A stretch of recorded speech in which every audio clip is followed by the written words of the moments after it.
வணக்கம் அன்பர்களே.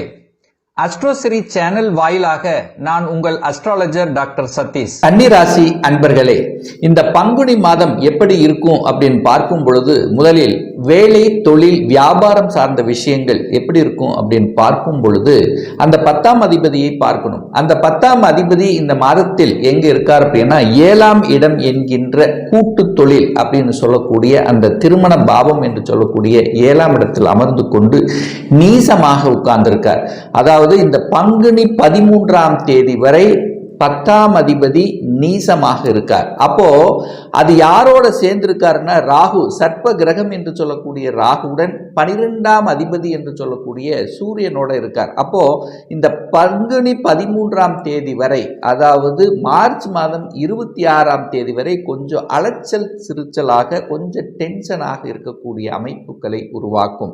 அப்போ என்ன செய்யணும், நாம என்ன நடந்து கொண்டிருக்கிறதோ அதை அப்படியே கண்டினியூ பண்ணுவது உங்களுக்கு சிறப்பு அப்படிங்கிறத எடுத்துக்கலாம். அதே சமயத்தில் பார்த்தீங்கன்னா இந்த மாதம் பங்குனி 13ஆம் தேதிக்கு அப்புறம் அந்த புதன் பகவான் 8ஆம் இடம் என்கின்ற அட்டமஸ்தானத்தில் குருவோடு சேர்ந்து உட்கார்ந்திருக்கார். சுப கிரகங்களோடு சேர்ந்து இருக்கக்கூடிய அந்த 8ஆம் இடத்தில் இருக்கிறதுனால எதிர்பாராத விஷயத்தில் சில நன்மைகள் தொழில் சார்ந்த விஷயத்தில் நடக்க இருக்கிறது அப்படின்னு எடுத்துக்கலாம். அதாவது புதிய ஒப்பந்தங்கள் திடீரென்று உங்களுக்கு கிடைக்கக்கூடிய தன்மை, அதாவது இதுவரைக்கும் ஒரு லாபம் கிடைக்கல, எதிர்பாராத சில விஷயங்களில் லாபத்தை தரக்கூடிய அமைப்புகளும் தனத்தின் மூலமாக அனுகூலங்கள் பெறக்கூடிய வாய்ப்புகளை உங்களுக்கு கொடுக்கும். அதாவது வியாபாரம் சார்ந்த விஷயத்தில் இருப்பவர்களுக்கு, அதாவது இது இப்படித்தான் பேசணும், இப்படி பேசினா அது சரியாக முடிந்துவிடும் என்கின்ற ஞானத்துடன் உங்களுக்கு கிடைக்கக்கூடிய தன்மை. அப்போ என்ன, புதிய ஒப்பந்தங்கள் கிடைக்கும், எதிர்பாராத அதிர்ஷ்டம் கிடைக்கக்கூடிய ஒரு காலகட்டம் அப்படின்னு சொல்லலாம். தொழில் சார்ந்த விஷயத்தில் எது வரைக்கும்னா இந்த பங்குனி மாதம் 13லிருந்து பங்குனி மாதம் 27ஆம் தேதி வரை இந்த நாட்களில் வேலை, தொழில், வியாபாரம் சார்ந்த விஷயத்தில் திடீர் அதிர்ஷ்டம், திடீர் லாபங்கள், புதிய ஒப்பந்தங்கள் கிடைக்கக்கூடிய வாய்ப்புகளை உருவாக்கும். அதன் பிறகு பார்த்தீங்கன்னா இந்த பங்குனி மாதம் 27ஆம் தேதி அன்று மீண்டும் புதன் பகவான் அந்த 7ஆம் இடத்துல அமருகிறார். ஸோ அந்த காலகட்டத்தில் பாக்கிய அதிபதி என்று சொல்லக்கூடிய சுக்கிரனும் அங்கே உச்ச பலத்தோடு இருக்கிறார். அப்போ 9க்குரியவனும் 10க்குரியவனும் இணைவு பெற்று தர்ம கர்மாதிபதி யோகத்துடன் இருக்கக்கூடிய ஒரு காலகட்டம் அப்படின்னு சொல்லலாம் இந்த பங்குனி மாதத்தினுடைய பிற்பகுதியில். அப்போ தொழிலில் வளர்ச்சி, மேம்பாடு, புதிய ஒப்பந்தங்கள், நீங்கள் வேலை இல்லாதவர்களுக்கு புதிய வேலை, ஒரு வேலை மாற்றம், இடமாற்றம், திடீர் ப்ரமோஷன், ஸோ இந்த மாதிரியான வாய்ப்புகள் எல்லாமே இந்த பங்குனி மாதத்தினுடைய பிற்பகுதியில் உங்களுக்கு தொழில் வியாபாரத்தில் சிறப்பாக இருக்கக்கூடிய ஒரு நல்ல காலகட்டம் அப்படின்னு எடுத்துக்கலாம். திருமணம் சார்ந்த சுப காரியங்கள் நடந்தேறுமா அப்படின்னு நீங்க கேட்கலாம். 8ஆம் இடத்தில் குரு இருக்காரே, அப்ப குரு பலன் இல்லையே அப்படின்னு இருந்தாலும் அந்த குரு பகவான் 8ஆம் இடத்திலிருந்து குடும்பஸ்தானத்தை பார்க்கிறார். அப்போ அந்த 7ஆம் அதிபதி, திருமணஸ்தானத்தின் அதிபதியாக இருக்கக்கூடிய குரு பகவான் தனது 7ஆம் பார்வையாக அந்த குடும்பஸ்தானத்தை பார்ப்பதாலும் கலத்திர காரகன் என்று சொல்லக்கூடிய, திருமண காரகன் என்று சொல்லக்கூடிய சுக்கிரன் உச்ச பலத்துடன் வலிமையாக இருக்கக்கூடிய இந்த காலகட்டத்தில் திருமணம் சார்ந்த சுப காரியங்கள் இனிதே நடந்தேறும். ஒரு சிலருக்கு வரன் ஃபிக்ஸ் ஆகக்கூடிய தன்மை, ஒரு சிலருக்கு இவர்தான் அப்படின்னு அடையாளம் காட்டக்கூடிய நிகழ்வுகள் சிறப்பாக இருக்கிறது. காதலில் இருப்பவர்களுக்கு காதல் திருமணம் செல்லக்கூடிய வாய்ப்புகள், ஏற்கனவே திருமணமாகி டிவோர்ஸ் ஆனவர்களுக்கு 2ஆம் திருமணம் செய்யக்கூடிய வாய்ப்புகள், சந்தர்ப்பங்கள், அதற்குண்டான மனமாற்றங்கள் நிகழக்கூடிய ஒரு நல்ல மாதமாகவே இருக்கிறது. ஏற்கனவே கணவன் மனைவி சின்ன சின்ன ஈகோ பிரச்சனை, ஏதாவது ஒரு தொந்தரவுனால பிரிந்திருந்தவர்கள் ஒன்று சேர்வதற்கான வாய்ப்புகளும் இந்த மாதம் உங்களுக்கு சிறப்பாக இருக்கிறது. தனம் பெருகக்கூடிய அமைப்பு, என தனக்காரகனான குரு பகவான் தனஸ்தானத்தையே பார்க்கிறார் அல்லவா.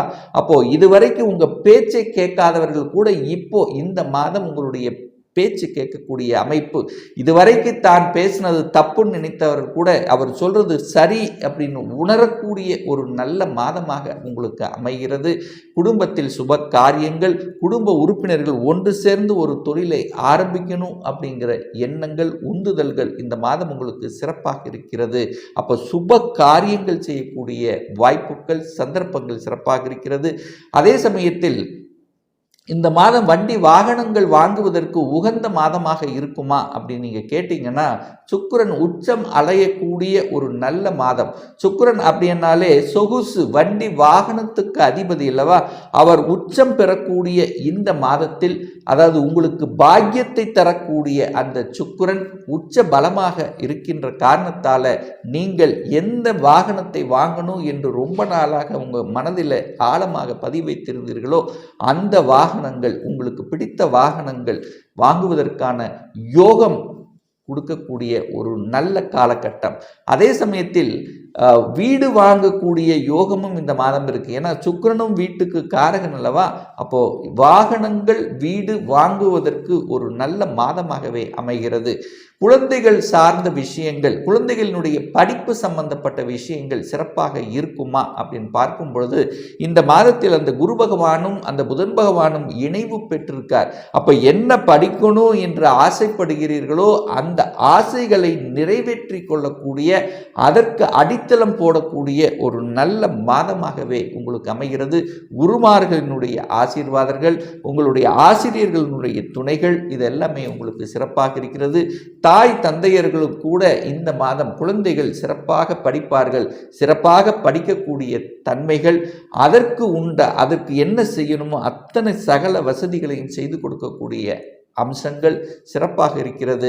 அது ஒரு சில சமயத்தில் பார்க்கும் பொழுது இந்த குழந்தைகள்னால உங்களுக்கு, அதாவது குழந்தைகள் ஒரு நல்ல வேலை படித்து முடித்து விட்டார்கள், நல்ல வேலைக்கு செல்லணும், என்று நல்ல வேலை இல்லாமல் ஏதோ ஒரு வேலையில் இருக்கிறார்களே என்று ஆதங்கப்பட்டு கொண்டிருக்கின்ற அந்த பெற்றோர்களுக்கு இந்த மாதம் உங்கள் குழந்தைகள் சிறப்பாக அந்த இடத்துல, அதாவது எந்த இடத்தில் பணிபுரியணும்னு ஆசைப்படுகிறார்களோ அதில் அவங்க அந்த இடத்துல ஐக்கியமாவதற்கும் சிறப்பாக செயலாற்றுவதற்கும் உகந்த மாதமாகவே அமைகிறது. 6ஆம் அதிபதி 6ஆம் இடத்திலேயே ஆட்சி பலம் பெற்று வலிமையாக இருக்கிறதுனால எதிரிகள் எவ்வளவு எதிர்ப்புகள், பகை இருந்தாலும் அதை சமாளித்து வெற்றி பெறக்கூடிய வாய்ப்புகள். அரசு சார்ந்த விஷயங்கள், எக்ஸாம் எழுதி காத்து கொண்டிருப்பவர்களுக்கு அதில் வெற்றி பெறக்கூடிய அமைப்புகள். இதுவரைக்கும் அந்த எண்ணங்களே வரல, நாங்கள் அரசாங்க உத்தியோகத்துக்கு போகணும், அதுக்கான எண்ணங்கள், அதாவது எக்ஸாம் எழுதணும் அப்படின்னு எண்ணம் வராதவர் கூட இந்த மாதம் பார்த்தீங்கன்னா, நான் எக்ஸாமுக்கு போகணும், அதை படிக்கணும், அதை சாதிக்கணும் அப்படிங்கிற எண்ணங்கள் அந்த உங்களுடைய மனதில் தோன்றக்கூடிய ஒரு நல்ல மாதமாக உங்களுக்கு அமைகிறது அப்படிங்கிறத ஸ்ட்ராங்காக சொல்லலாம். உங்கள் லக்னத்திலேயே, உங்கள் ராசியிலேயே கேது இருக்கிறதுனால, சர்ப்ப கிரகம் என்று சொல்லக்கூடிய கேது இருக்கிறதுனால சில சமயங்களில் பார்த்தீங்கன்னா உங்களுக்கு எதிர்மறை எண்ணங்கள், நெகட்டிவ் தாட்ஸ் அப்பப்போ வந்து விலகும். அதாவது இதில் போவானா, இதில் ஜெயிப்பானா அப்படிங்கிற எண்ணங்கள், நெகட்டிவ் எண்ணங்கள் வரும். ஆனால் அதை எல்லாமே நீங்கள் எடுத்துக்க வேண்டாம். பாசிட்டிவ் எண்ணங்களை வளர்த்து கொண்டாலே உங்களுக்கு சிறப்பை ஏற்படுத்தும்ங்கிறதுல எந்தவித மாற்று கருத்தும் கிடையாது. அதே சமயத்தில் பார்த்தீங்கன்னா, அந்த 3ஆம் இடத்தை அந்த சனி பகவான் 6ஆம் இடத்திலிருந்து பார்க்குறார் அல்லவா?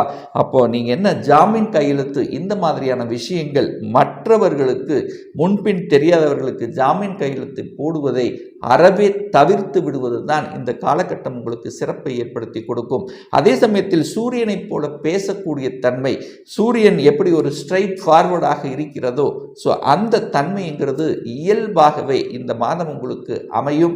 அதே சமயத்தில் 9ஆம் அதிபதியாக இருக்கக்கூடிய சுக்கிரன் உச்ச பலத்தோட வலிமையாக இருக்கின்ற காரணத்தால், அது ராகுவோடு சேர்ந்திருக்கிறதுனால வெளிநாட்டுக்கு செல்லக்கூடிய வாய்ப்புகள் ஒரு சிலருக்கு அமையும். அப்போ ரொம்ப நாளாக நான் ஒரு வெளிநாட்டுக்கு போகணும் என்கின்ற எண்ண உறுதிப்பாட்டுடன் இருக்கக்கூடிய இந்த கன்னிராசி என்பர்கள் அதை சரியாக பயன்படுத்தி கொள்வது உங்களுக்கு சிறப்பை ஏற்படுத்தி கொடுக்கும். அதே சமயத்தில் வெளிநாட்டு சம்பந்தப்பட்ட விஷயங்கள் அல்லது வெளிநாட்டு வாணிபம் சம்பந்தப்பட்ட விஷயத்தில் அல்லது ஏற்றுமதி இறக்குமதி சம்பந்தப்பட்ட விஷயத்தில் ஒரு புதிய அனுகூல வாய்ப்புகள் உங்களுக்கு ஏற்படுத்தி கொடுக்கும். அதே சமயத்தில் ரிசர்ச் சம்பந்தப்பட்ட துறையில் இருக்கின்ற இந்த கன்னிராசி அன்பர்களுக்கு அதில் அடுத்த வளர்ச்சி, அடுத்த நிலைக்கு செல்லக்கூடிய வாய்ப்புகளை ஏற்படுத்தும். ஒரு சிலருக்கு கௌரவ பதவிகள் கிடைக்கக்கூடிய அமைப்பு, ஒரு சிலர் பார்த்தீங்கன்னா ஆன்மீகம் சார்ந்த விஷயத்தில் என்ன ஓட்டங்கள் அதிகமாக இருக்கக்கூடிய தன்மையும் கொடுக்கும். ஒரு நல்ல தெய்வ வழிபாடு அப்படின்னு எடுத்துக்கொண்டால் உங்கள் ராசியிலேயே கேது இருக்கிறதுனால நீங்கள் வழிபடக்கூடிய ஒரு தெய்வம் அப்படின்னா விநாயகமூர்த்தி தான். ஒவ்வொரு நாளும் விநாயகமூர்த்தி வழிபட்டு சென்றாலே உங்களுக்கு உங்கள் மனதில் இருந்து வந்த குழப்பங்கள் அதாவது காரிய தடைகள் எல்லாமே சரியாகுங்கிறதுல எந்தவித மாற்று கருத்தும் கிடையாது.